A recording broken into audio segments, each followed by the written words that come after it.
বন্ধুরা, আজ আমি আবারও একটি সহজ রেসিপি নিয়ে আপনাদের সকলের সামনে উপস্থিত হয়েছি।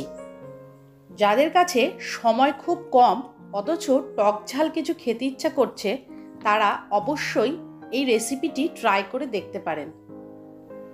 তো আজ আমি করতে চলেছি খুব সহজ উপায়ে ধনেপাতার চাটনি।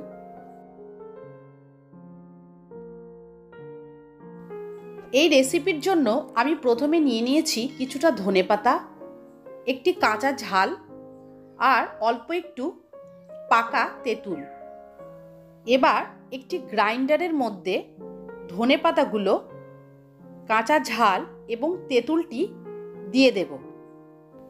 এবার এর ভিতর দিয়ে দেব 2 চামচ চিনি ও সামান্য একটু লবণ। এবার গ্রাইন্ডারের মুখটা বন্ধ করে আমরা ধনেপাতাগুলো পেস্ট করে নেব। এবার ঢাকনাটা খুলে নিলাম। তো বন্ধুরা দেখুন, খুব সুন্দর একটি পেস্ট তৈরি হয়েছে। এবার মিশ্রণটিকে একটি প্লেটে নামিয়ে নিলাম।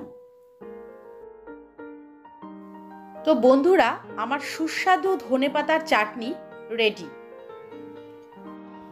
বন্ধুরা, এই সহজ রেসিপিটি আপনাদের কেমন লাগলো আমাকে অবশ্যই জানাবেন।